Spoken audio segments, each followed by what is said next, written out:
afternoon, everyone. My name is Ella Woger. I'm the Chief Operating Officer of Invest Puerto Rico, and it really is my pleasure to welcome you all to this virtual conference about reshoring and what it means for Puerto Rico. Now, as many of you are aware, Puerto Rico finds itself at a really critical juncture. We're in the midst of a new and social economic landscape created by this global pandemic. So the island is on a mission to really radically transform its economy. Now, this is a process that really has been in the works for the past few years. And given the circumstances that have unfolded, since Hurricane Maria in 2017, now kicks into overdrive. So what is the goal for today's event? So number one, it's to solidify support from key partnerships in the bio industry. We want to talk about Invest Puerto Rico's capabilities and strategies to effectively attract companies to the island. We want to seek collaboration to shape and execute these strategies. And finally, but certainly not least, leverage valuable outreach assistance from stakeholders such as yourselves. Now, today, Invest Puerto Rico's C-suite executives will address you throughout the session. With us, we have the CEO of Invest Puerto Rico, Mr. Rod Miller. We have Gail Nolan, who's the Chief Strategy and Research Officer. We have Michael Gay, who's the Chief of Business Development.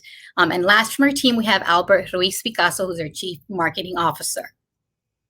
Now, we're also joined by a very special guest, Dr. Jeremy Levin, who's the Chairman of the Board of the Biotechnology Innovation Organization. So a big welcome to him as well. So, the obvious questions here, why reshoring, why bioscience, and why now? So Rod Miller, our CEO, will begin the presentation by addressing those very questions. But before I pass it on to him, please note there will be a Q&A session at the end of the presentation. So please submit your questions through the Q&A feature. Invest Puerto Rico will keep a record of these questions and coordinate to provide responses for questions that may not be answered today.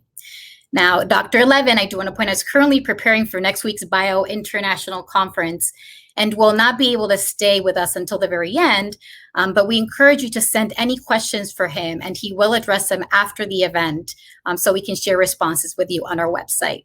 So once again, thank you for joining us, and here now is Rod Miller. Rod? Thank you, Ella. Thank you, Ella, and again, thank all of you for taking time to join us this afternoon.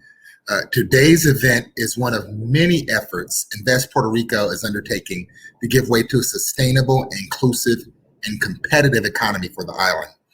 Although the pandemic has altered global and local economic prospects, we have a responsibility to adapt our strategy and not only to respond to the crisis, but also to explore potential market opportunities. An important first step in this endeavor is strengthening the biosciences industry and all of its components. Not too long ago, Puerto Rico was known as America's medicine cabinet. The island's pharmaceutical industry was a world-class hub, producing many of the market's top medicines and medical devices. 60 years later, Puerto Rico is poised to regain the pharma throne. Our infrastructure, people, and ecosystem are primed to support pharma's tradition of innovation and leadership. At this early stage of the presentation, I'm sure there are some certain burning questions crossing your mind, such as why pharma, why Puerto Rico, what does Invest Puerto Rico have to do with all of this, and why now with the current state of the world? Well, I'll explain. As to why reshore pharma, the fact is that the biosciences sector has grown consistently over the years as the world has become increasingly industrialized. So for example, in the last 5 years, global pharma sales have increased from 1.07 trillion in revenue in 2015 to 1.25 trillion to date. Puerto Rico's legacy in the sector means that today, biosciences represents $53.7 billion of the island's economy. It makes up close to half of the island's total manufacturing. The sector is also an important source of quality, high-paying jobs, especially when it comes to pharma and medical device manufacturing. So the wage numbers say it all. The average wage in the bio industry in Puerto Rico is close to $50,000 compared to about $20,000 in other industries. That's right, more than twice the amount of wages in bio than other industries. And at a national level, those wages are actually closer to $80,000. That's a great example of our value. Higher wages than other jobs on the island, but still much less than our competitor mainland markets for this industry. Bioscience jobs in Puerto Rico are better quality than those in other industries, and it costs companies less to recruit and retain the same caliber of talent here as in other markets. So, what does the biosciences sector look like in Puerto Rico? It's a mix that encompasses virtually every area of the industry, a quality that makes the island unique. We have it all: pharmaceutical manufacturing, medical device manufacturing, both of which in our local industry is world-class, research and development, in which our academic community, nonprofit, and private sectors continue to make strides, transportation and logistics, which is getting an important boost with the recent Air Hub designation, and ag bio, a growing subsector that, given the island's rich environmental ecosystem and plentiful renewable energy options, is primed to become a national leader as well. At its core, the biosciences sector is all about innovation. It creates new value in the market through new product creation, process innovation, and spin-outs resulting from R&D and new IP. This is exactly where we want to be, at the intersection of leveraging talent and opportunities to launch new native companies, optimize performance for established firms, and reestablish our posture through global exports. Now, as to why Puerto Rico, I believe the current state of affairs speaks for itself.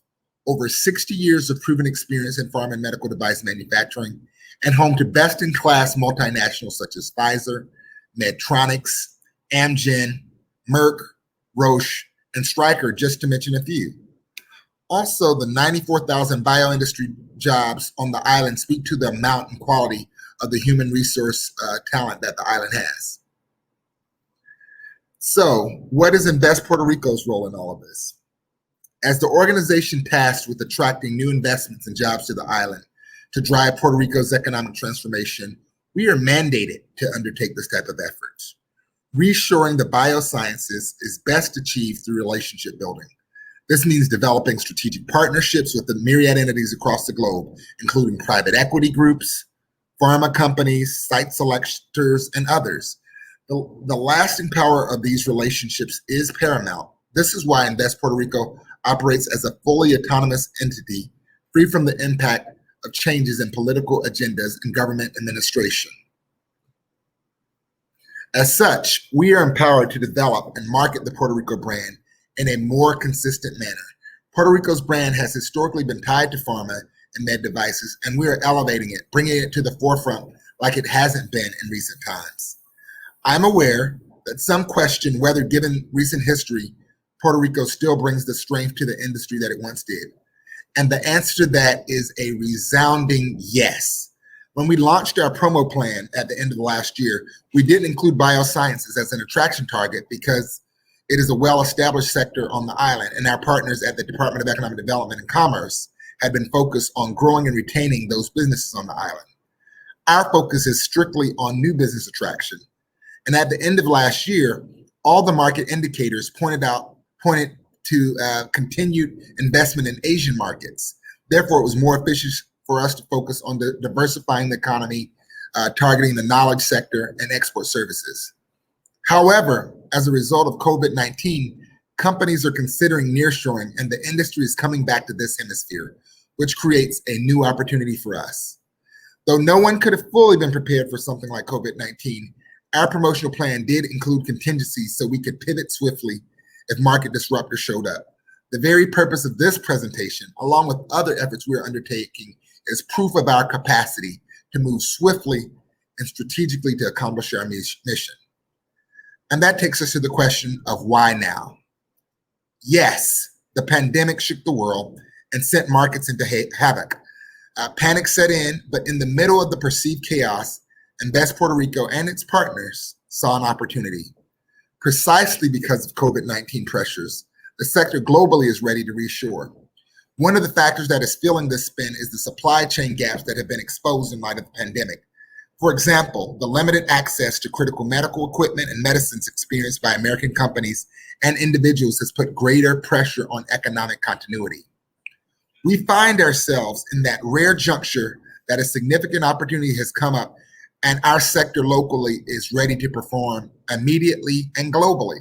In short, we are able to solve the supply chain problem and make it affordable. So we've discussed the why behind everything. Now let's discuss how we're going to achieve this and what we need to do it. We are optimistic about Puerto Rico's play in attracting the sector. The industry is solid and has proven its capacity in the past. Because we are on the global radar for biomanufacturing, our team is in a good position to get into relationships with companies with capacity. We're confident about our marketing and business attraction capabilities.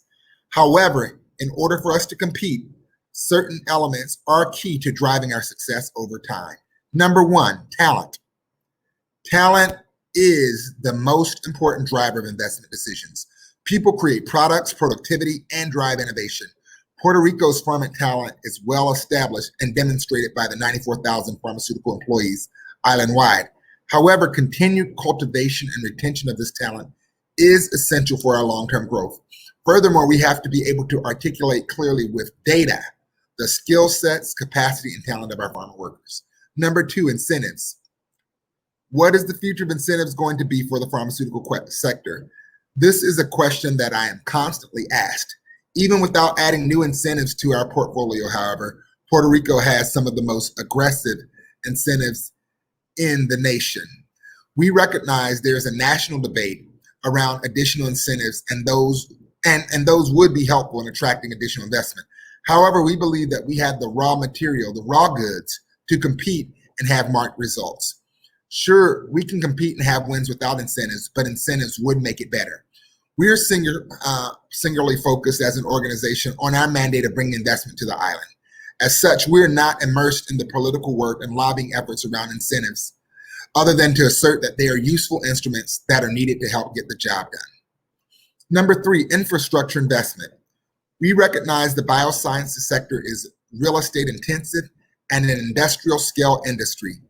Ongoing investments will be necessary to allow us to be able to close quickly. Investments in commercial and industrial real estate, but also in infrastructure. Power and water infrastructure are factors that site selectors take heavily into account. And number four, risk preparedness. What COVID-19 has demonstrated, what we have learned from earthquakes and hurricanes, is that risk will always be there. No community is immune to risk of natural disasters, pandemics, or other economic shocks. But those that recognize those risks and put in measures that allow them to respond decisively in the face of disaster will be the most apt to recover and move forward. Puerto Rico has done this. Now, this last point, while we can't control it, we're confident that we're way ahead of the rest.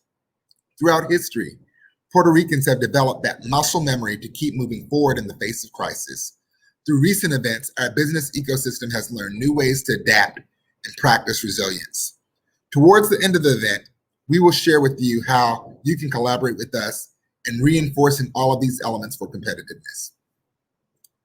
Now, to expand on why Invest Puerto Rico has made reshoring bioscience a priority, Dr. Jeremy Levin will share a global perspective. Dr. Levin is the chairman of the board of the Biotechnology Innovation Organization. He has deep experience in the global biopharmaceuticals industry, leading companies and people to develop and commercialize medicines that address medical needs worldwide. Dr. Levin is the recipient of a number of awards, including the Albert Einstein Award for Leadership in Life Sciences.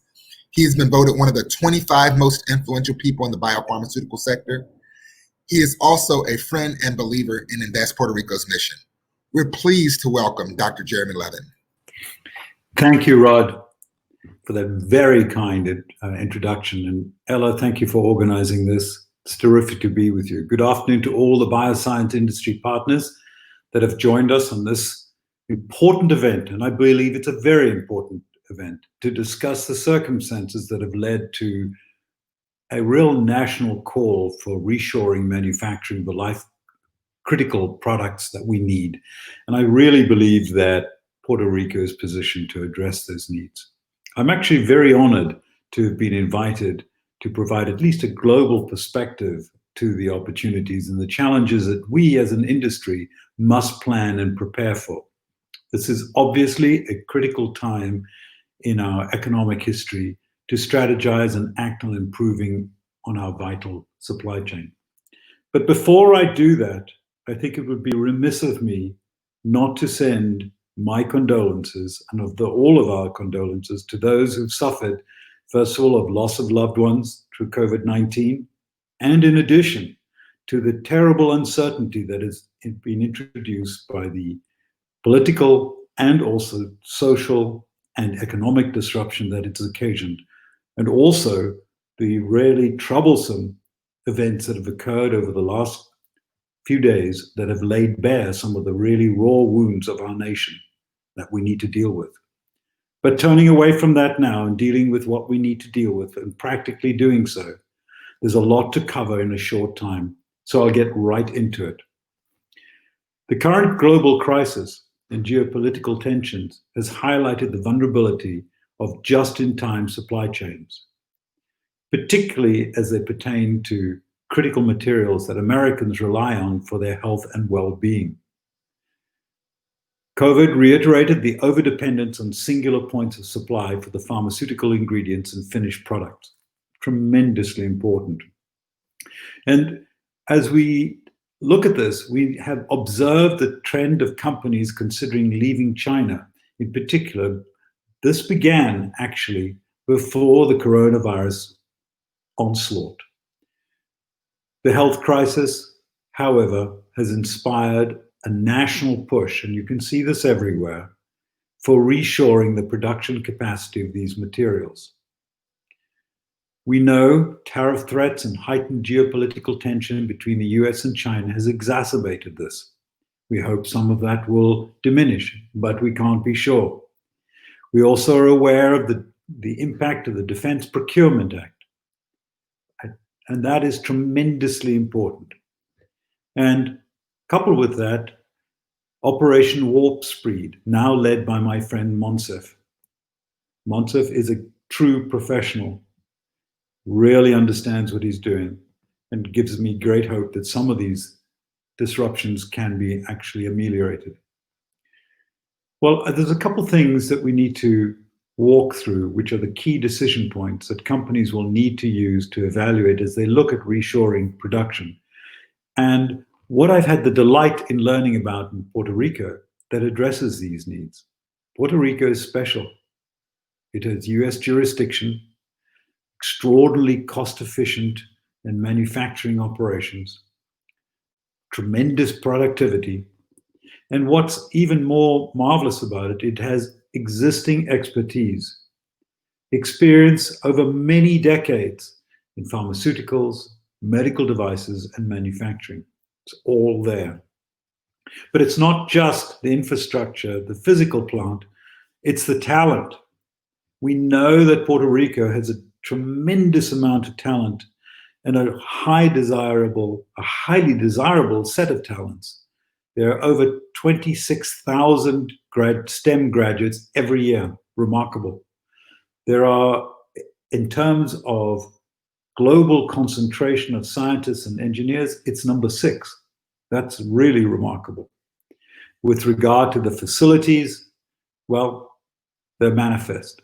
CMOs for immediate production, highly sophisticated manufacturing facilities, public access, clean rooms, labs, research centers, and really, I think many subsidized public facilities with FTZ designation. Great greenfield potential. From the perspective of logistics, I've been many times. I want to tell what a pleasure it is to go, not just getting there, but being in Puerto Rico. It's wonderful. We have the cold, but specifically from a professional perspective, you have the cold chain compliant warehouses. You across the island, you've got expertise in storing, packaging, handling, and shipping, and you can really handle temperature sensitive materials. And of course, Puerto Rico is connected to the US, the Americas, and Europe by direct flights. The new air hub designation, very important, combined with passenger transfers, will boost air traffic. So from the perspective of a global company, there's a lot to be had here to deal with what we need. So I believe that as I look at Puerto Rico, it's connected to the US mainland, the world, and indeed all the necessary infrastructure required for the customers that one has around the world. Now, From my perspective, there are many reasons to think that Puerto Rico has really all the logical assets to grow the immediate demand for reshoring. There's not a lot of time it would take to reset up what we need right there. And that doesn't just apply to pharmaceuticals, it applies to medical devices and life-critical supply manufacturing. It's all of the elements are there. And then I think it's really hard to underestimate this. There is infrastructure that one needs. It's really, really, really difficult to think about what you look at when you want to have people, you want to have infrastructure, you want to have R&D, and then you want a low cost of living relative to other areas for your people. All is there. And most importantly, if for those who have been to Puerto Rico and those who haven't, I strongly recommend that you go. It's a tremendously high quality of life. An island with a lot to offer. In closing, to me, it's really important to note that this is a demand that represents just a moment in time. But as such, it remains critical as ever to be future thinking, encouraging us a response to focus on innovation in our industry. And I'll end by saying what I said earlier on. The biosciences breed a type of individual who works in it, who has enormous values and provides for great social contribution. It's those people in Puerto Rico that make the infrastructure, the experience, the reality of something that's terribly important for any of us thinking about reshoring. And thank you very much for giving me the opportunity to make those comments. Thank you, Dr. Levin. Those are great insights. Now we'll take a look at Invest Puerto Rico's reshoring opportunity strategy. This is our take on how to position Puerto Rico's bioscience industry to respond to this need. The strategy is anchored in 3 core areas: targeting, tracking and measurement, and capacity building. Targeting means narrowing down the companies you contact so that time and effort can be directed towards the opportunities with the greatest potential to succeed. This will be done by strategically choosing the most important criteria for evaluation and making selections based on research-driven decision-making. Our team of researchers are globally trained to understand the data we collect and put it into the context of competitive market opportunity. To this end, we work closely with DDEC, private sector partners, and industry groups so that we collect the most comprehensive data on the island's assets. We evaluate these assets against 7 known criteria, selecting the targets that best match the strongest elements of the value proposition. These 7 competitive factors are differentiating assets. In other words, how many companies, what kinds of concentrations, and what kinds of clustered specialties are there? Policy. How do our incentives serve the industry or stack up competitively against other jurisdictions? Talent. What exact skills are needed by companies, and does Puerto Rico have the ability to fill these workforce needs? Academic and research assets. How well do the island's academic institutions, faculty, and facilities support industry and the innovation needs within these subsectors? Logistics. Are there transportation, cold storage, and climate-controlled product movement strengths? And finally, real estate.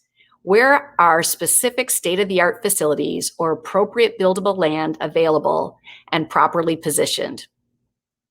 So as Dr. Levin mentioned, there are specific examples on the island that we've looked at. So Puerto Rico has 12 of the top 20 multinational pharma producers. The island has a favorable 4% corporate tax rate that is lower than the states that we're competing for reshoring against. The island has the 6th highest concentration of scientists and engineers in the world, and the highest concentration of pharma and medical device experts in the US. UPI Mayagüez is one of the top engineering schools in the country, and the island produces the highest number of bio-related engineers in the country as well. The island is globally recognized for the structure of its cold chain and its climate-controlled shipping, both of which are accustomed to the unique needs of shipping security-controlled products. And then finally, there are state-of-the-art manufacturing facilities, fully equipped, that stand waiting for production lines to start. Knowing these facts and what we excel in helps us to better understand the type of company most likely to be interested in Puerto Rico as a location. For example, we know that we currently do not have strengths in fermentation. So reaching out to companies requiring this process in manufacturing would logically be a lower priority outreach. Conversely, the island is very strong in oral solid dosage, biologics, and APIs. So companies with production needs aligned there would rise to the top of our targeting list. A good targeting effort also entails a comprehensive review of global supply chain disruptions and identification of foreign producers with the greatest U.S. market share at risk. We looked specifically at foreign companies which had over a 75% U.S. market share. Our rationale was that these companies had the most to lose by not relocating to secure their market access. For this, we rely heavily on information from our industry partners, plus federal import and export data. By tracking who is making critical products in overseas market, we identify opportunities to close gaps related to our national security interests. Companies, supply chains, geography, and federal partner disclosures identify critical products for reshoring, and this then leads us to the foreign companies that produce them. Often the companies producing these products overseas are not foreign companies, but U.S. headquartered operations that moved overseas to take advantage of lower wage rates. As these foreign markets have evolved, the related cost of living and wage rates have increased, and this has closed the previous cost of production and cost of shipping gaps.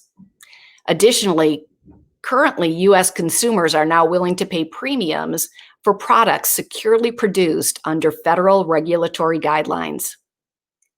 Having clarity of this cost ratio from a company perspective allows IPR to predict the profile of a company most likely to benefit by moving here.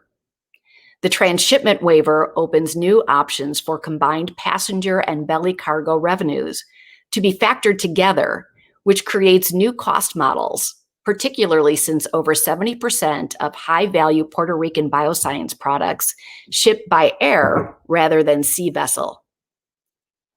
This is why we're working with logistics partners to determine which companies have the greatest potential to benefit from this recently implemented transshipment waiver. Companies carefully calculate the cost-benefit analysis represented by the length of flights, the size of airplanes, belly cargo revenue offsets, and repackaging distribution options. The new waiver opens efficiency opportunities to select companies, and we want to discuss this with them. Free zone utilization is the final element of our targeting tactic. The goal is to identify companies that would use foreign trade zones for cost-reduced, value-added manufacturing. Few currently know that the island has the largest non-contiguous foreign trade zone in the U.S., with over 700 designated production sites. The potential of using these facilities to create a regional Caribbean and Latin American basin with Puerto Rico as a hub of operations, distribution, and higher skill, higher security sensitive assembly allows the island to expand volume output well beyond our borders. Knowing which companies will benefit from this requires rigorous research on costs of every step of processes to see where efficiency and cost reduction is possible. After the targeting is completed, then it's critical to keep monitoring results. In targeting and measurement, our objective is to make certain that we update research information continuously, making the necessary adjustments to match the exact steps that led to success. We monitor where deals are happening all over the world and why those companies chose the location they selected. Constantly honing our approach will keep us ahead of the trends in supply and demand. Plus, it'll help us customize our pitch and our product to better match high priority decision points that emerge in our analysis. Proper tracking and measurements keep us nimble and more resilient to ever-changing macroeconomic shifts. The final component of our reshoring opportunity strategy is capacity building. This is the product improvement side of tracking and measurement activities.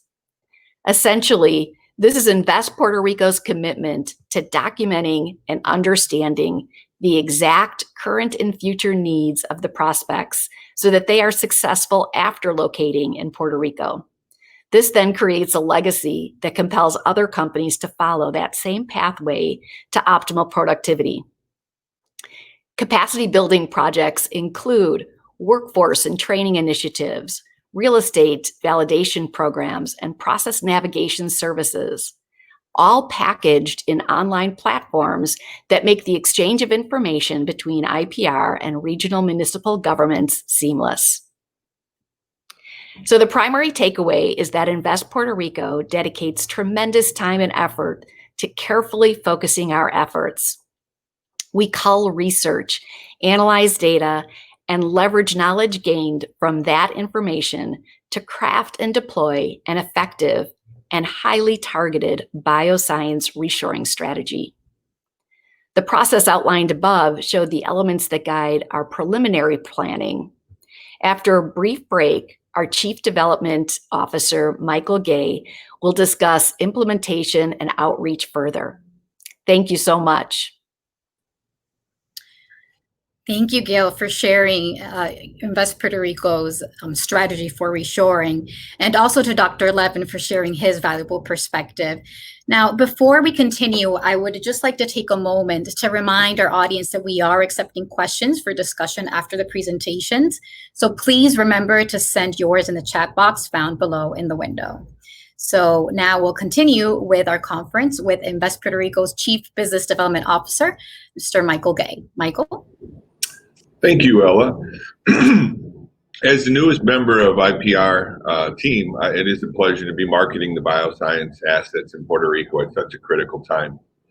So to start, I'm going to expand on what Gail Nolan just shared. Then I'd like to walk you through some of the business development arms, Invest Puerto Rico, things that we're doing to nearshore and reshore economic development, and most specifically, in this case, bioscience companies here today.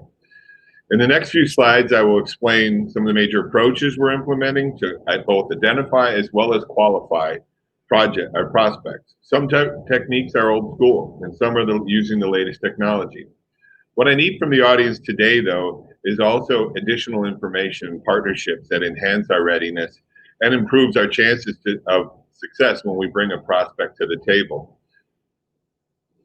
Gail has laid out the economic development research regarding localized assets, supply chain, logistics, federal priorities, market opportunities, talent, among many, many other things in biosciences. That is the foundation. I want to reiterate that. So with this information, my team then uses artificial intelligence or AI tools in the global marketplace to identify and qualify prospects tied to this research. Tools like things we've heard before, Gazelle and PitchBook. These technologies scan the web for intelligence and parameters that we specify, like Gail mentioned, about bioscience companies looking to raise capital, expand, want Caribbean presence, reshoring, nearshoring, releasing new products, and so on. We also spend a plethora of time researching C-level talent with familiar or educational ties to Puerto Rico. We cross-pollinate and organize this data in a CRM, which is a customer relationship management tool or a database called Salesforce. And this is an industry standard software program. Then we build a value proposition to approach the companies that we're prospecting. We also hope to execute a contract for a lead generation firm in Europe later this month to market that market as soon as COVID and the travel issues become more clear. Personal relationships are old school, and they're also key to our lead generation pipeline. We hope to be executing a contract with Transatlantic Business Investment Council in Germany, TBIC, to get front row access to FDI call trips, RFIs, industry leaders, and targeted sectors inside of countries of significance that we care about in this sector. Site selectors and multipliers, people like CPAs and lawyers and industry consortium leaders that work with these companies, are other major personal relationships that we have. And we use targeted marketing and other internally created sell sheets for the island as marketing tools to keep Puerto Rico on top of mind for these individuals. But like I said before, IPR cannot work in a bubble and be successful. We need private sector, academia, workforce agencies, and governmental partnerships to help us deliver the promises of Puerto Rico. So above and beyond these tools, current and future real estate assets are also critical.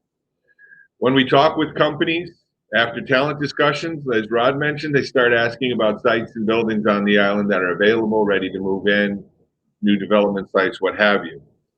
As we know on the island, BioSciences is not new to Puerto Rico. The island currently features several vacant facilities, some of which are state-of-the-art, that are available for a wide range of production-related activities inside the sector space that Dr. Levin mentioned, which I'm going to reiterate: R&D, manufacturing, API, CMOs, traditional and specialized warehousing, particularly on the cold chain storage side, office and admin places, training. But we need more partners with more buildings to bring us so we can bring them to market and put them in front of these prospects. We're going to feature these qualified buildings in some vacant parcels or sites through several avenues. First is a FAM tour, familiarization tour in FAM tour in short. And we're going to do one of those in April of 2021, since our August event was canceled. This event will bring site selectors to the island to tour our real estate, to connect with our partners, and experience our leadership in this bioscience sector. There's also the potential for a virtual drone tour if we find the right partners and the financial and real estate partners and can integrate them into our website that is being developed. We'd also like to assemble an on-island turnkey development team of partners to market greenfield sites. We want to show the expertise that's already on the island here to build new facilities, modify new facilities. This is everything from experts in financing to design to permitting to commissioning the structures and obviously construction. Gail and my team are also working on creating a certified site and building program. Those sites and buildings that are properly profiled, inspected, and listed will be featured here. We're also going to assist with the air cargo transshipment hub that was mentioned previously, at least on the positioning side for my office, and help infrastructure improvements that enable it to be successful. Lastly, I would really like to facilitate Economic Development 101 training in the future to willing municipalities that want their sites and buildings positioned for foreign direct investment prospects. On the outreach and events, that's another category. So when travel makes sense, and even when it does not, the following are both virtual and in-person events that we are targeting. I call it the blocking and tackling of relationship building and attraction. We need to do these events. We need to be there. We need to be directly meeting with companies because all of our competitors are there too. So next week, I will be attending, or my staff and I will be attending an event Dr. Levin knows very well called Bio International. Obviously, it's virtual. We have over 20 confirmed interviews of international companies scheduled to meet with us next week. In person, this fall, there are 2 conferences that we're targeting. IAMC, which is the Industrial Asset Management Council International Conference in the United Kingdom in November, as well as Medica 2020 in Germany during that same month. In 2021, the Site Selectors Guild is rescheduled to happen in the spring. We'll get an official date when that is issued. Also, Hannover Messe, the world's largest manufacturing conference and expo, will will happen in April. And the United States' #1 FDI prospecting event called Select USA is happening or rescheduled in June. Please note, like I mentioned, that most, if not all of these target events were either canceled or postponed this spring or summer due to COVID. I've mentioned major conferences, and there are many smaller and focused events that we hope are rescheduled, and we might get in front of them as well. So in closing, I want to reiterate that economic developers like ourselves do not work in a vacuum.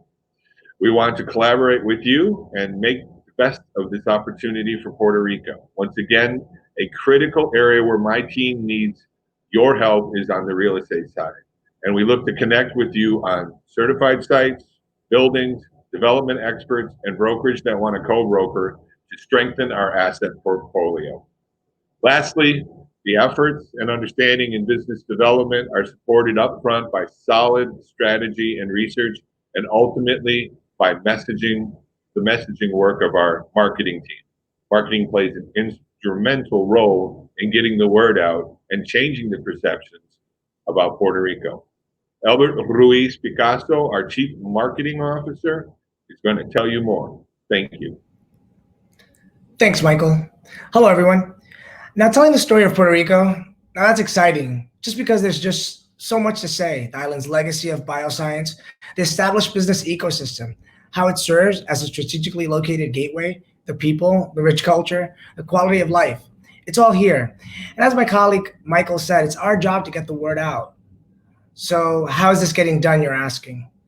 By implementing a three-pronged approach of informing the industry, promoting opportunities, and leading the narrative. It's by strategically employing all three that Invest Puerto Rico will be able to break through the noise and secure a considerable and necessary share of voice that will solidify our position amongst our contenders as the destination of choice for reshoring. Measuring industry standards, our marketing coordinators, Melanie Reyes and Victor Soto, ran a comparative analysis of other markets and their EDO websites, paying close attention to content for the purpose of developing a baseline. As a result of this exercise, we identified a need to go above industry standards and reach for intuitive design, ease of navigation with current and relevant content, a robust and downloadable bioscience sector profile, and a concise sell sheet that hammers home Puerto Rico's strengths in the sector.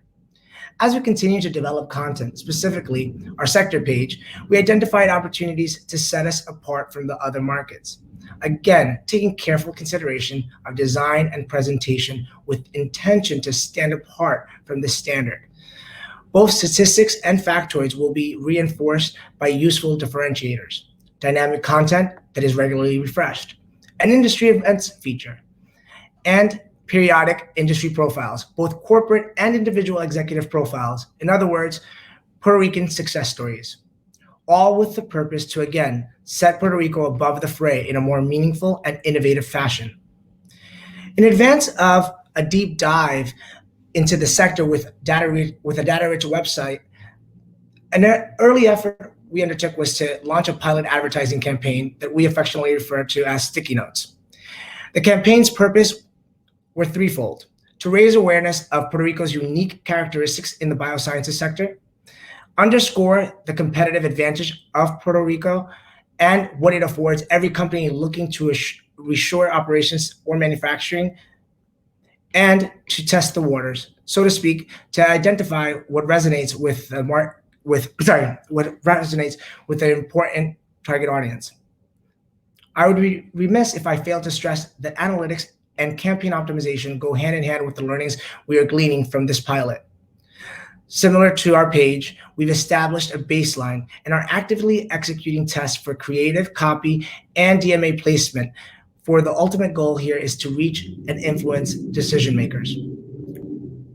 In addition to paid social, Google Ads, and multiple placements with siteselection.com, our pilot campaign is also running across 8 strategic pharma markets on nearly 1,500 URLs via tactical engagement with Hearst Media. I should also share and point out that this was all done without agency support. Our pilot campaign was developed and executed with only internal resources led by our marketing lead, Cheryl Mann, to better set aggressive targets for our upcoming summer-fall campaign. Ongoing media coverage and presence is key to the consideration that leads to our success. It provides for smart optimization of our tactical advertising and elevates Puerto Rico's position in the minds of the decision makers and their influencers. To achieve this, we must maintain persistent media outreach focused on Puerto Rico as the ideal destination for biosciences reshoring.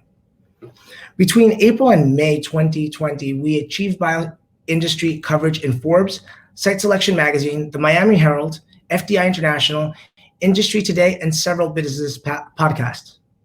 Features have included interviews with Secretary LeBoy and Duniv and local companies in the biosciences sector.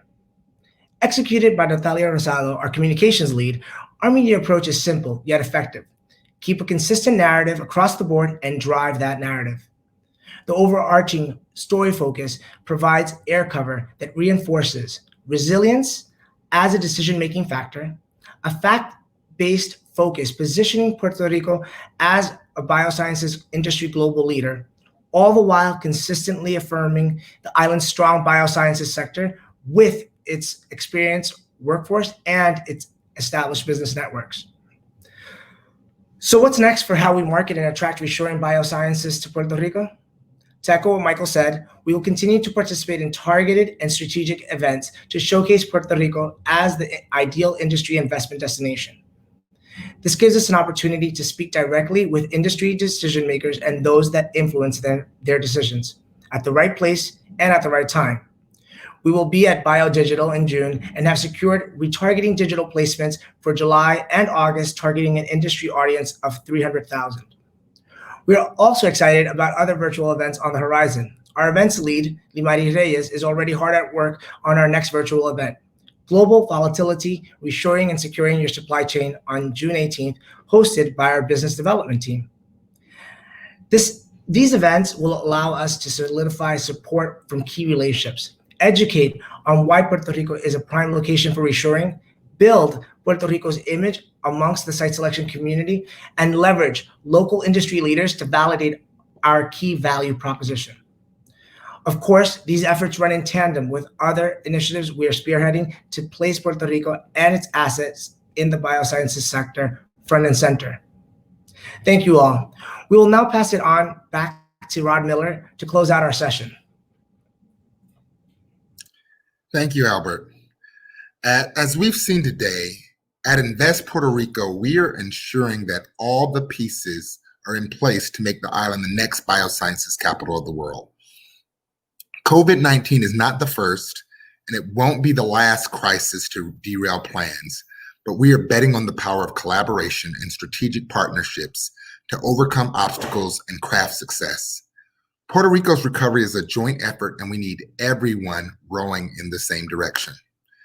Now, what can you expect from us? Number one is a keen focus on execution. We have a razor-sharp focus on telling the story of Puerto Rico, driving results through corporate attraction, and strengthening the fundamentals of the Puerto Rican economy. Number two, sustained engagement and communication. We will continue conducting webinars, providing quarterly economic updates, and driving strategic initiatives. And number three, transparency and accountability. Transparency and accountability. We will continue reporting to stakeholders, driving a non-political approach, embracing a spirit of collaboration, and working with tenacity to achieve results. And we'd like for you to be collaborators in this process. This is how you can collaborate with us. Share information with us about companies and partners you need on the island for your optimal success. We can work together to bring them to Puerto Rico. Reach out to us and communicate your stories of success so we can leverage them in our marketing and business development efforts. We also want to know about challenges you face or identify so we can address them in our strategic initiatives. We'll be reaching out to you, so we want you to answer our call. We may reach out for your input on what's happening in your sector, and we must leverage your hands-on experience to continue improving our competitiveness.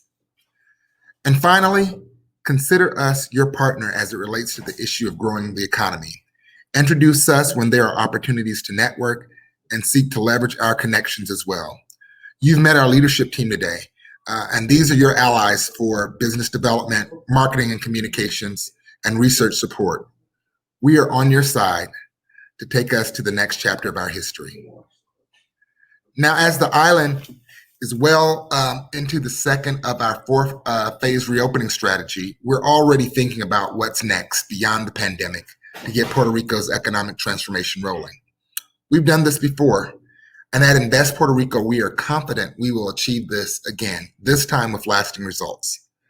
The time is ripe, as we have been spearheading efforts on attracting companies with overseas operations whose production align with local capacity, skills, and facilities. We trust that we can count on you as a partner, and I encourage you to learn more about all that Puerto Rico has to offer. Gracias. Thank you, Rod, and thank you to all the members of the Invest Puerto Rico team. We certainly hope that you have a better understanding of Invest Puerto Rico's strategy and what we're doing to attract bioscience companies to the island. And even more so than that we can collaborate and partner with all of you in this great endeavor. So now we're going to turn to the Q&A session. Several questions have come in, even some before the webinar, as everybody was doing the registration. So the first question that I received here is related to the investment promotion cycle itself. And so we've spoken much about the strategy and what we're doing from a business development standpoint, but what does relocating actually entail for companies? And so I wanted to address this question to Michael. What is the lead time for a company to return to Puerto Rico? Could you elaborate a bit on this process? Thank you, Ella. There's multiple answers to this question as it relates to the company's occupancy plans and needs, as no two companies are, or no two projects are the same. A company could hire a broker, find and look at multiple properties, pick their favorites on a lease, move into an existing structure, ship their equipment here and get started on onboarding staff, and they could do that in just a couple of months. So that's the obviously short-term existing building example. That same company, though, would probably need 18 months if they were building a new facility.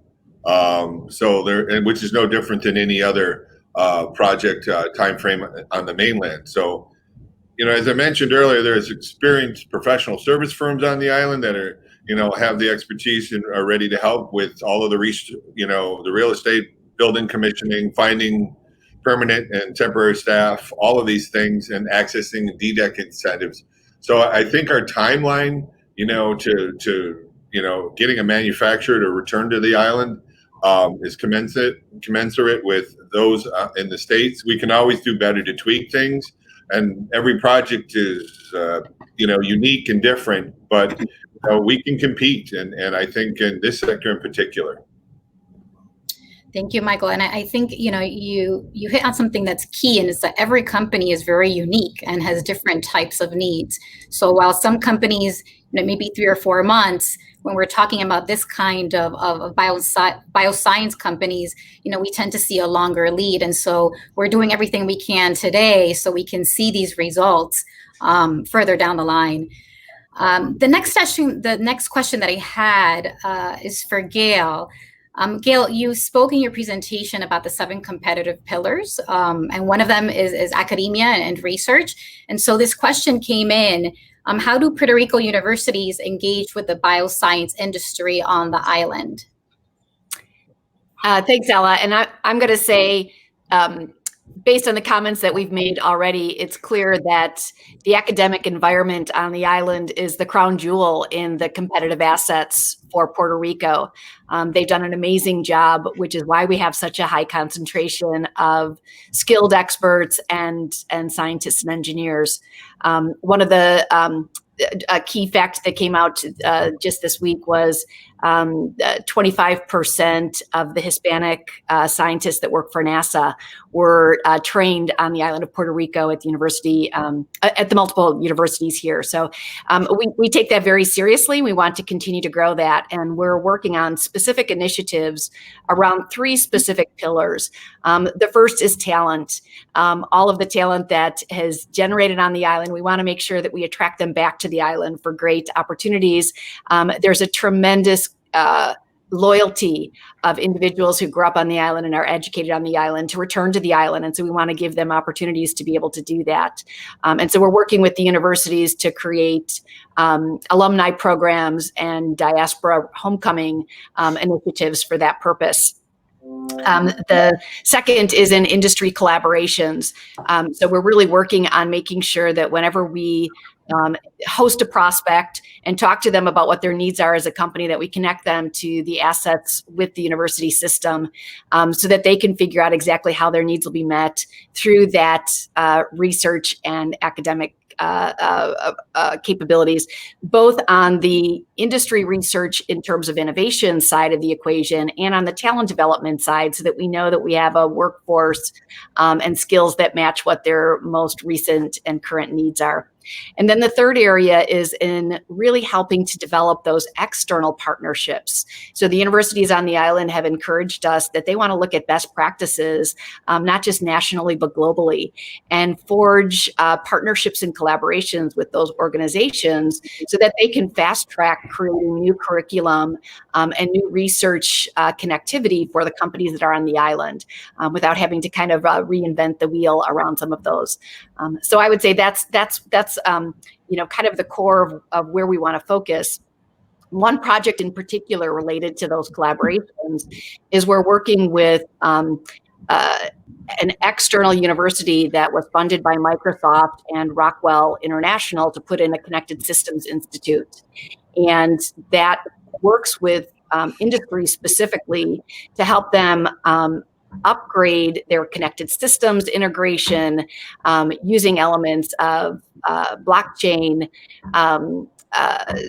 cybersecurity, and AI to be able to enhance the way that the programs are that companies can function. And that's going to be particularly important. Rod had mentioned that we've kind of shifted a little bit away from the knowledge services. And I'm going to say we're actually fully focused towards the knowledge services because, for example, in logistics, using those connected systems and the AI and the blockchain are going to be what give us the type of supply chain sophistication that will bring the industry forward from where we are today. So we really want to make sure with the Transshipment Hub that all of those IoT components are fully embedded in the three core facilities and the island as an entire hub when we look at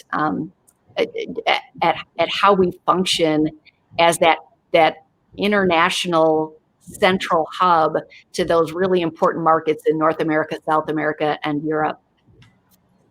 Thanks, Gail. It's interesting because we had a question come in about integrating IoT, the Internet of Things, into the reshoring plan, and I think you've answered that as you've been speaking. The next question is, I feel, one that is particularly relevant, in light of the recent reshoring efforts. Has to do with the challenges. So I want to direct this to both Rod and Michael. What is the greatest challenge that Puerto Rico has in bringing manufacturing back? Well, I'll start it off and then I'll kick it over to Michael, but I'll start it off with the reality that, manufacturing hasn't left. Yes, we may have less manufacturing than we had at one point, but Puerto Rico is still a major manufacturing hub, and especially in the biosciences sector. But beyond that point of clarification, I think, our biggest challenge is perception. There's still, for those in the biosciences and pharmaceutical sector, they know about Puerto Rico from the perspective of its rich history. But given some of the challenges of recent years, whether it's the hurricane, the earthquake, or resignation of the governor, those sorts of questions, fiscal crisis, there's a question, does Puerto Rico still have the muscle to do what it's done historically? And the answer, as I said earlier, is a resounding yes. So our biggest challenge is really perception, and I know that we can confront that. That said, perception isn't our only challenge. There are other challenges that are critical, things such as talent, real estate, infrastructure, those sorts of things. But I'll pass it to Michael to provide more detail. Thank you. You stole some of my thunder. I would agree with you. Perception is a big issue. We need to create believers that are investors and employees and entrepreneurs to come here. We need to reshape that, and marketing in particular is working on that. We need to tackle workforce issues. I've been doing this a long time, and more than a couple of years, and I can tell you there's just no silver bullet. So we look at the ecosystem and workforce perception, technology and supply chain gaps. That's another big issue. But we have to have manufacturers identify what those supply chain gaps are and tell us what kind of technology they need. We have a once-in-a-lifetime opportunity on the air transshipment hub, and I think we need to put resources behind that to take advantage of it. Me personally, again, is the real estate. It's kind of the wild, wild west down here. It's very different than where I come from. And though I'm happy to be here, I'm learning that it's different.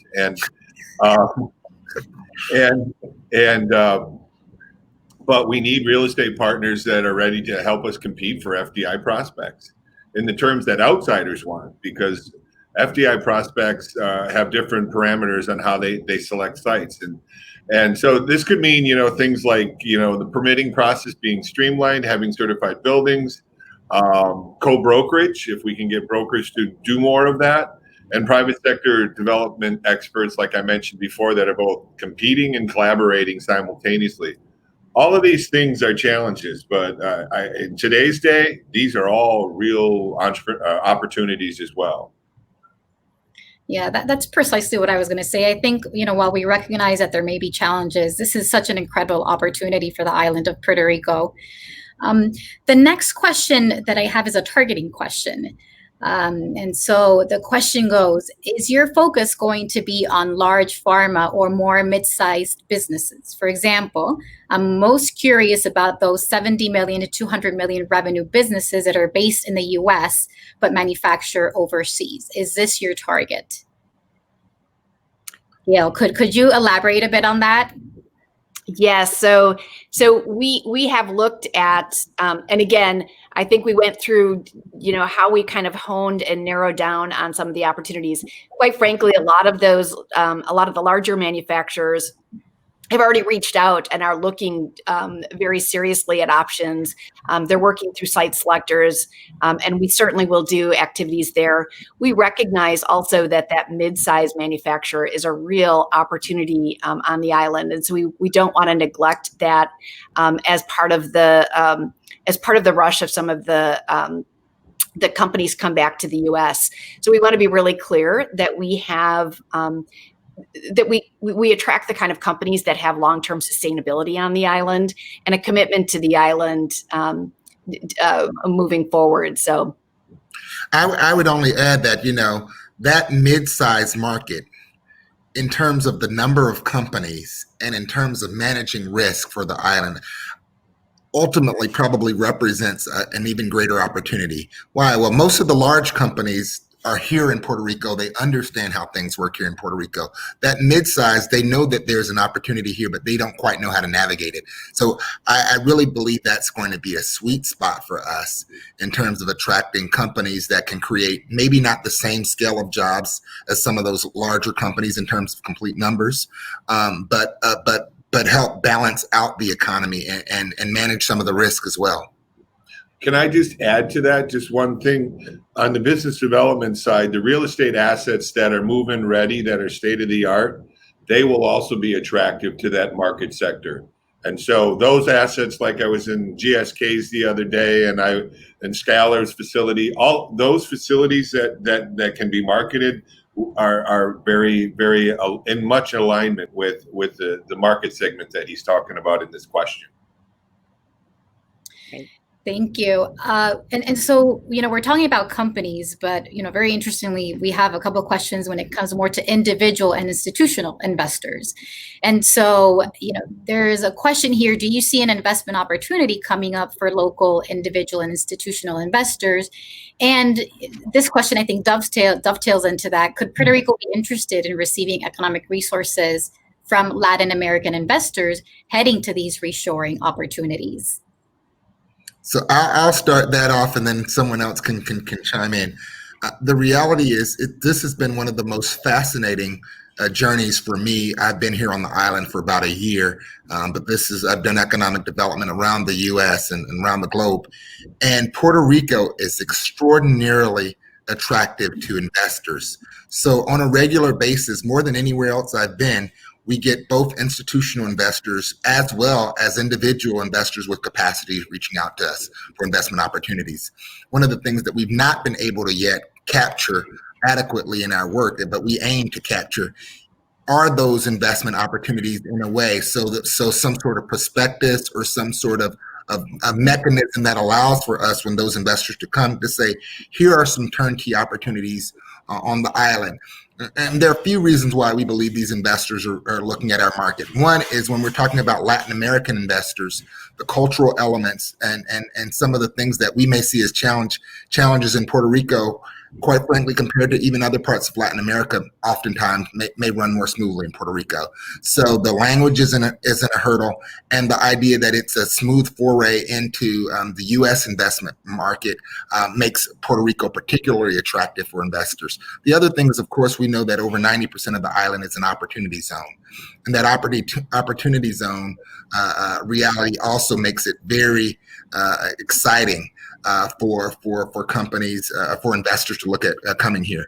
And so, the idea that, are investors interested in investing from Latin America? Yes, they are. And could we actually receive those investors? I think we've got a lot of great assets and a lot of great opportunities. What we've got to do is get a good grip on what are the channels to point that investment where it should be pointed. Others want to chime in on that? So I think, again, the Rod talks about the opportunity zones and some of those investment vehicles that might be attractive really from a U.S. perspective, but from a Latin American perspective, a lot of those same projects have the same attractive value propositions. And so we are looking at creating kind of a matchmaking system where we'd have an inventory of projects that investors could come in and look through and identify both the financial benefits of those investment vehicles and the social impact components of those investments. And so we're very eager to create that pathway for investors to support the island. Gail, could you also chime in on the calculator? I just think that's a neat little piece to it. We're working on 2 calculators, and they're based on the model that was put together by Professor Howard Buffett out of Columbia University, who's the grandson of Warren Buffett. So it's a good legacy there. But the idea is to look both at qualities that look that help investors to balance both the financial components of an investment and then to kind of vote with their heart as well, where there'll be investment components that can be factored in that look at commitment to renewable energy and commitment to social advancement and housing improvements. And so those things will be built into calculators so that investors can choose their level of return in each one of those key components. Thanks, Gail. And I know you mentioned the investment calculator, the investment platform, and I'm aware that Michael's team is working on an investor platform. Michael, would you like to elaborate a bit on this? Because I think it's very relevant to doing that matching between these investors and the possible opportunities on the island. Okay, well, before I do that, I just want to say that I had a call yesterday with a company from Mexico that's looking at Puerto Rico. And my staff are working with several companies from Brazil and Uruguay right now on coming to Puerto Rico. So there is tons of Latin American interest in Puerto Rico. They see it as a really unique gateway to the United States where they can still speak Spanish, particularly if you're Brazilian and your main language is Portuguese. But regarding the platform, yes, we are getting a lot of interest, development interest, particularly on the renewable side, sustainable green tech of companies that would like to invest on the island that have, reputable products and see the opportunity given our vision and plan for moving forward. So, we also have companies that are looking to come here and build new facilities and have redundancy on site. And so, this platform that we're talking about and integrating it with what Gail's talking about with OZs and others is kind of a match.com, where we put projects that are looking for investment capital, both on the island as well as off, and the actual investors. And we start to do that connecting. And we actually have a position out right now to hire somebody that can help with that, can facilitate that. And so it'll be a platform that's based on our web portal, and we hope that it continues to connect investment with projects that are legitimate. You could even have a co-located renewable energy site, a solar farm next to a brand new manufacturing facility that we also brought to the island. So it's a win-win. And we're staffing up for it, and I suspect we'll see that in the next 6 months. Thank you, Michael. The next question is regarding incentives. And I know, Rod, you spoke about this at the very beginning of your presentation. And Gail, you also spoke about it from a policy standpoint. But the question is, what is Invest Puerto Rico's position on incentives and how it relates to reshoring efforts and bringing bioscience companies to the island? Yeah, it's one of those things. Incentives, let me be very clear because I don't want anything to be misquoted. Incentives matter. Incentives are important. However, I would say, the beautiful thing about Puerto Rico, incentives, they are not the top factor in terms of an investment decision by companies. The incentives really count once you're down to finalists. I mean, there are a variety of other things that companies look at first. They look at, the talent. They look at the overall, the environment for that particular cluster, how strong the cluster is, the real estate environment, access to consumers. Once they've looked at all of those things, that's when incentives really count. So I want to be clear, incentives are important. We're pro incentives. But however, given our mandate, we are very intentional in not being political. We're an apolitical organization. So we don't have a specific incentive or bill that we're lobbying for. But I would say that, incentives will be an important element to us continuing to sell the island. Thank you, Rod, for sharing that perspective. The next question that I have is something that I actually want to ask all of you because it speaks to the heart of our collaboration, with many different types of partners, government, the whole ecosystem that is really necessary to be able to work collectively to attract companies to the island. And so, the question is how is Invest Puerto Rico coordinating with other government agencies focusing on economic development? And specifically, and Albert, this is very specifically for you, is your marketing focus synced? So I'd love because I know each of us in our own capacity work, with different types of agencies and partners. And so I would love if each of you could speak to some of the types of efforts and collaborative efforts that we are doing with for your respective organizations. I can kick it off, or Rod, you can kick it off, and then I can round it out, however you guys like. Sure, I'll kick it off. I could talk about this one question for all the time, but I'm not going to do that. I'll just say a few things. One is no one organization can do economic development alone. There's a reason why we're part of an economic development ecosystem. We work very closely with the Department of Economic Development and Commerce. We work with a variety of other organizations around the island, from the chambers of commerce to the industry associations to the group of Wyatt Cons, the Parallel 18. The list goes on and on.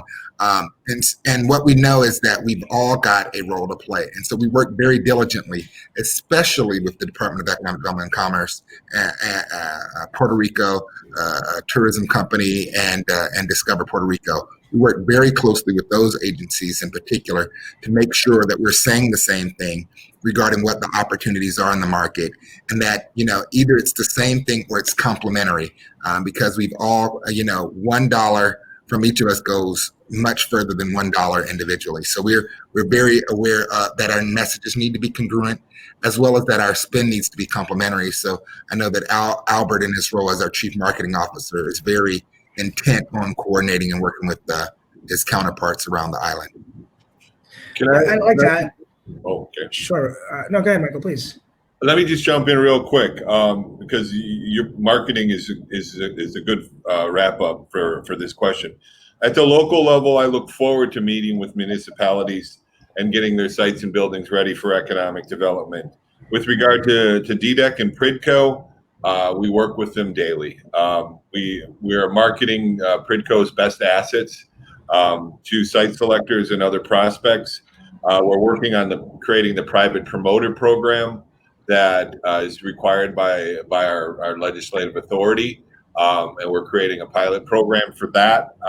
We are marketing the single business portal to companies, which is the access to the incentives that Rod referred to, as well as once we get the CRM platform created for integration with outsiders, we're going to integrate our CRM, Salesforce, with DDEC staff, so they can use the same program that we are for customer management.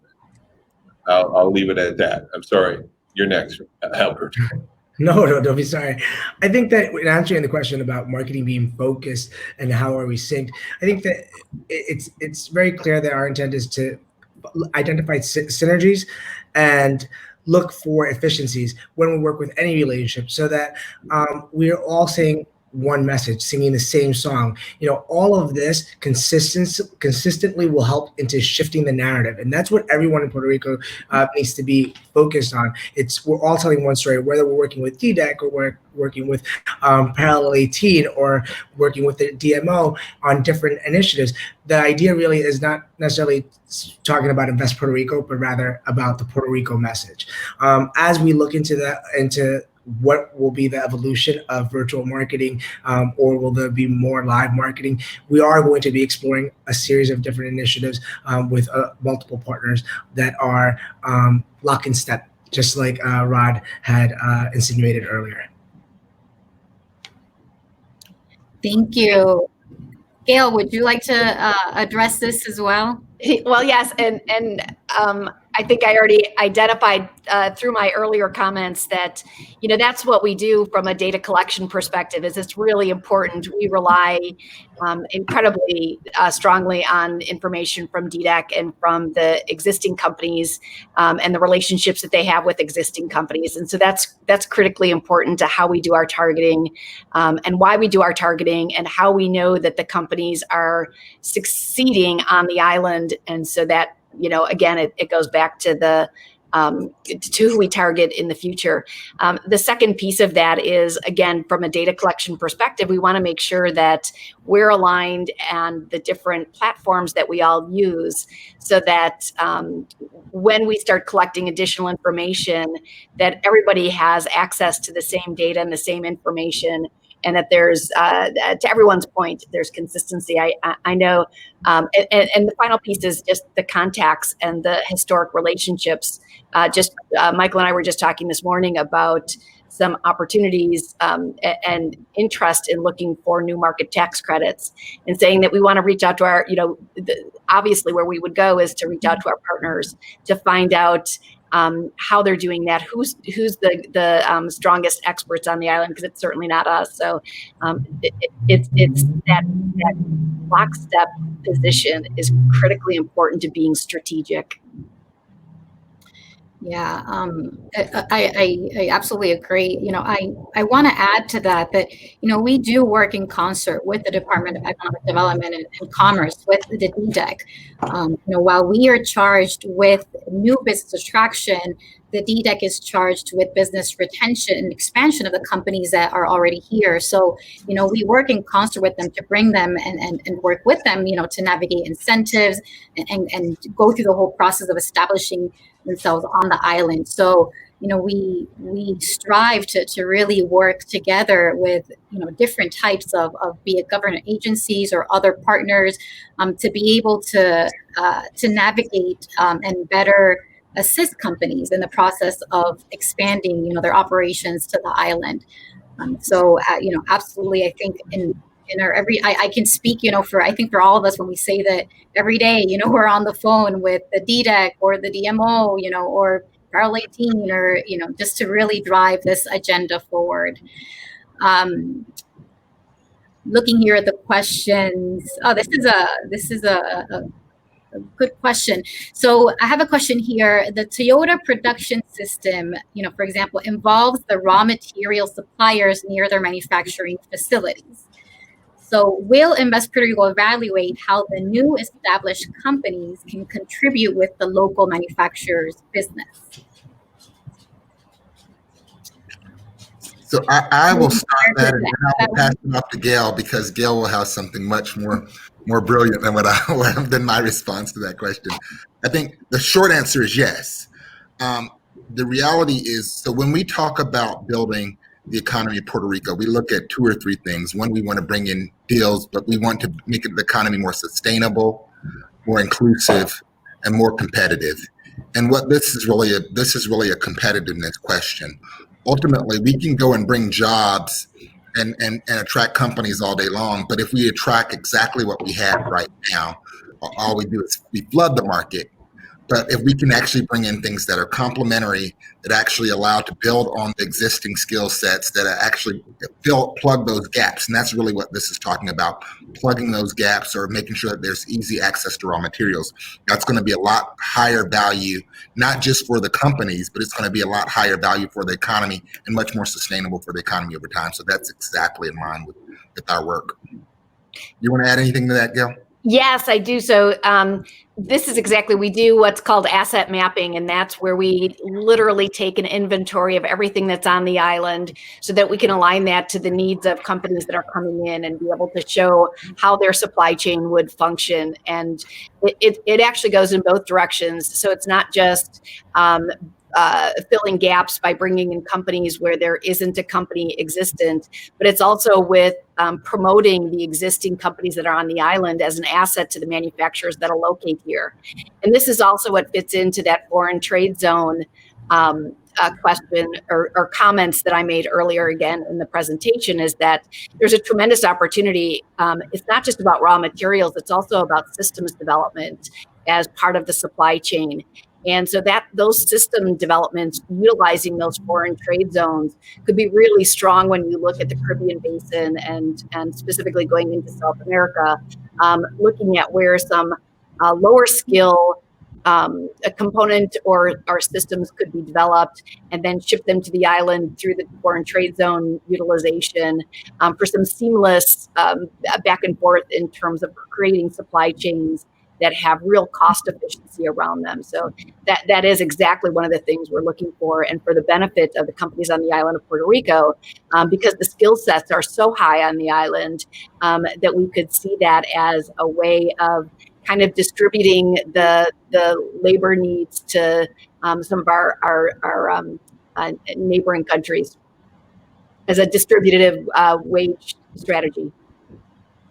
Thanks, Gail. And you mentioned asset mapping, and I want to share with all the folks that are joining us that we've done a very robust asset mapping for the bioscience industry, and it was essentially based on that comprehensive asset mapping that we are developing both all our collateral materials that we're preparing for the bio conference next week.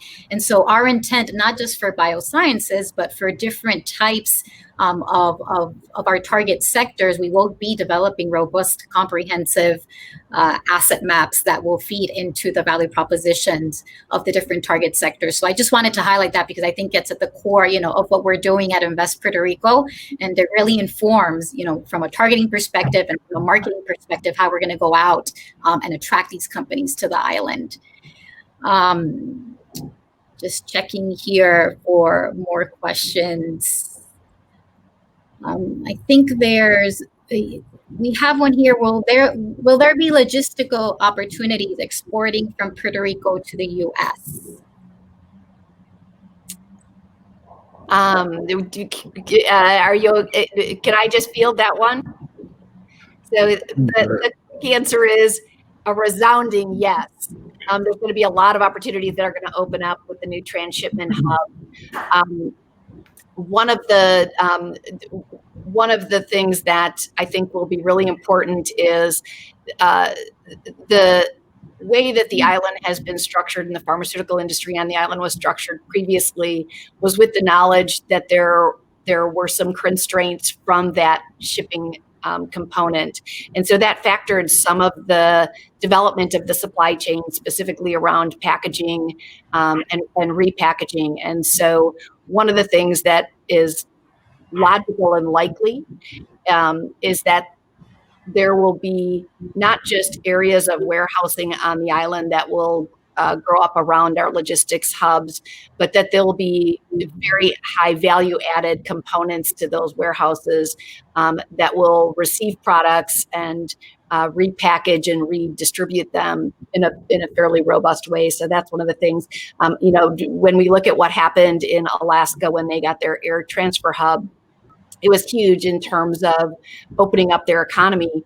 And they didn't have a resident industry like the pharmaceutical industry that was planted within their geography. So putting those two things together is going to mean a tremendous amount of opportunity for many players, both on the island and companies that are looking for efficiencies. And again, going to the passenger component of that, which is unique just to Puerto Rico, is that opportunity to onload and offload passengers. That it'll add a new dynamic in COVID-19 as airlines start to define where they're doing their routes. Being able to have passengers and very high value bioscience products in the belly as conjoined cargo is going to be a really important factor moving forward. Thank you, Gail. We've gotten lots of great questions. I think that's all the time we have for today. Thank you, everyone, for sending in your questions. We really hope that the information that we've provided here has surpassed your expectations. And like Rod said earlier, we really want to hear from you. So please, reach out to us. Find us on social media as Invest PR. Go to our website, investpr.org, and subscribe to our mailing list. And at the end of the day, help us spread the message. Join us in spreading the message. Bioscience leadership is in our DNA. So once again, thank you for joining us, and have a great rest of your day. Bye-bye.